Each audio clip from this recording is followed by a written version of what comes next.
নমস্কার বন্ধুরা, আমি সাগরিকা। আমার চ্যানেলে সকলকে স্বাগত। আশা করছি আপনারা সকলেই ভালো আছেন, আমিও ভালো আছি। আজও আপনাদের সামনে হাজির হয়ে গেছি গ্রাম বাংলার একদম একটা অসাধারণ রেসিপি নিয়ে। ইলিশের কাটাকুটি দিয়ে একটা অপূর্ব রেসিপি। জানি না আপনারা কখনো ট্রাই করেছেন কি না। যদি না ট্রাই করে থাকেন তাহলে অতি অবশ্যই ভিডিওটা দেখুন, দেখলেই বুঝতে পারবেন। আচ্ছা, এই যে এখন বর্ষাকাল, পুকুর ডোবা জলে কিন্তু ভরে গিয়েছে। ইভেন নদী নালা খাল বিল আর মাঠের জমিতেও জল ভরেছে।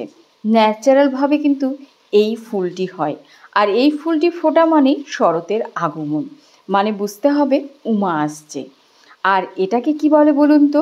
সকলেই জানেন, শাপলা, গ্রামের ভাষায় নাল, আর সাধারণত ইংলিশে বলা হয় ওয়াটার লিলি।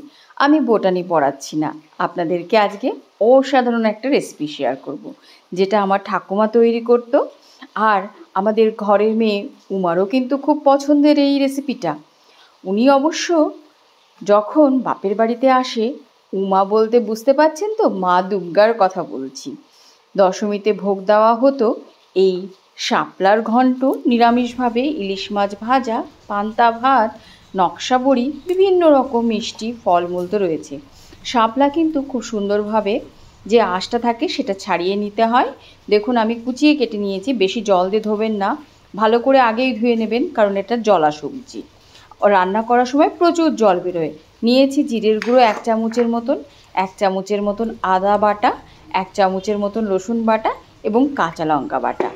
গ্যাসের চুলোটা জ্বালিয়ে দিই, আমি কড়াইতে সরষের তেল দিয়ে দিয়েছি।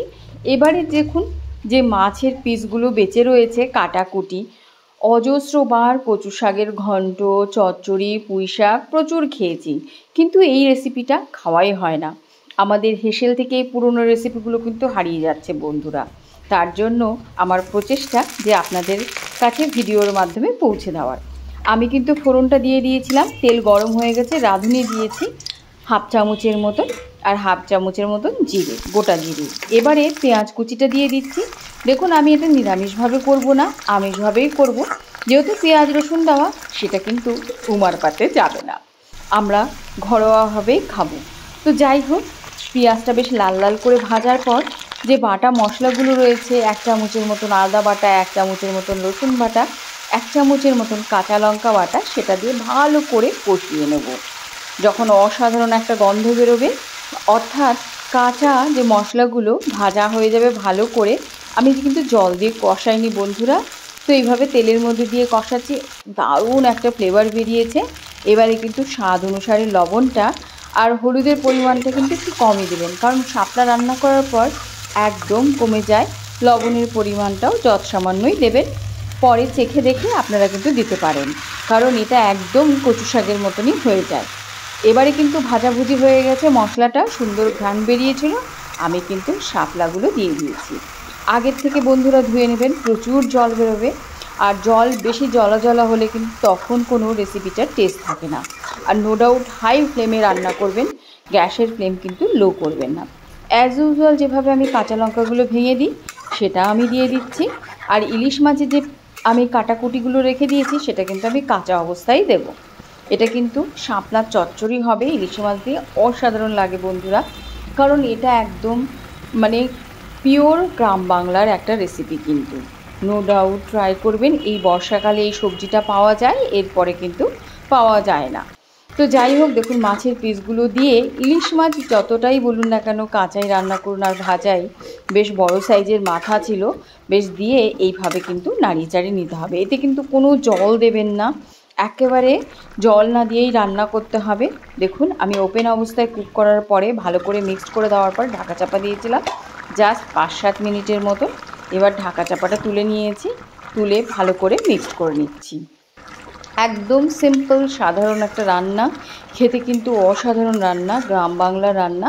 এটা কিন্তু ভাতের সঙ্গে খেতেই ভীষণ ভালো লাগবে। তো আমি জানি না আপনারা এই ধরনের রেসিপি কখনো ট্রাই করেছেন কি না। আমি সামান্য দেখুন এই মানে শাপলাগুলো অনেক সময় যে একটু কাদাযুক্ত মাটিতে হলে একটু মানে কষ্ট টাইপের হয়। তো তার ব্যালেন্সের জন্য সামান্য পরিমাণে চিনি দিয়েছি। আপনারা চাইলে পরে দিতেও পারেন, নাও দিতে পারেন, এতে কিন্তু টেস্টের কোনো হেরফের হয় না, এমনিতেই শাপলা মিষ্টি মিষ্টি হয়। শাপলার কিন্তু এই যে কুচিয়ে নিয়ে বড়া ভাজা, আমরা কোনোদিনও শাপলার ফুল খেতাম না, বর্তমানে কিন্তু সকলকেই দেখছি শাপলা ফুলও খেতে। আর শাপলা ওই যে কাঠির মধ্যে গেঁথে নিয়ে যেটাকে ভেলা ভাজা বলে, ওটা কিন্তু অসাধারণ লাগে বন্ধুরা খেতে। আমি সেই রেসিপিটাও আপনাদের মানে দেওয়ার চেষ্টা করব। আসলে বলুন তো, ভিডিওগুলো আমি প্রতিনিয়ত দিতে পারছি না, আমার মনটা নিজেরই খারাপ লাগছে, নানা রকম কাজকর্ম থাকছে, আর একটু সমস্যাও রয়েছে, সেটা আপনাদের নো ডাউট শেয়ার করব। নিজস্ব একটা প্রফেশন রয়েছে, তো সেই প্রফেশনে যখন ডিস্টার্ব হয় তখন কিন্তু একদম মন ভালো লাগে না। তো কখনো যদি আপনাদের ভালোবাসা পাই, আমি নো ডাউট আপনাদেরকে অনেক কথা বলবো। আসলে বলুন তো, জীবন একটা সংগ্রাম, যতই আপনি সংগ্রাম করবেন, তত চেষ্টা করতে থাকবেন, ততই আপনি ফল পাবেন। তো ভগবান নিশ্চয়ই বলেছে, ভগবান বলুন যেই বলুন, বলেছে ফলের আশা করো না, ফল তো তার। আমি নো ডাউট চেষ্টা করছি আপনাদের ভালোবাসার জন্য। তো রেসিপিটি কেমন হয়েছে কাইন্ডলি কমেন্টের মাধ্যমে জানাবেন। আপনাদের কমেন্ট পাওয়া মানে আমার এনকারেজ হওয়া। এটা নো ডাউট আমার ঠাকুমার রেসিপি। গরম গরম ভাত হয়ে গেছে, তার সাথে আমি খাবো। আসলে সেই খাওয়ার ভিডিওটা আপনাদের শেয়ার করতে পারি না, কারণ বাড়িতে কেউ থাকে না। তো নো ডাউট সেই জিনিসটাও শেয়ার করব, শুধু আপনাদের একটু ভালোবাসার অপেক্ষায়। যারা যারা আমার ভিডিওটি দেখছেন তাদের সকলকে অসংখ্য ধন্যবাদ। যদি চ্যানেলটিকে ভালোবেসে থাকে, লাইক শেয়ার সাবস্ক্রাইব করে চ্যানেল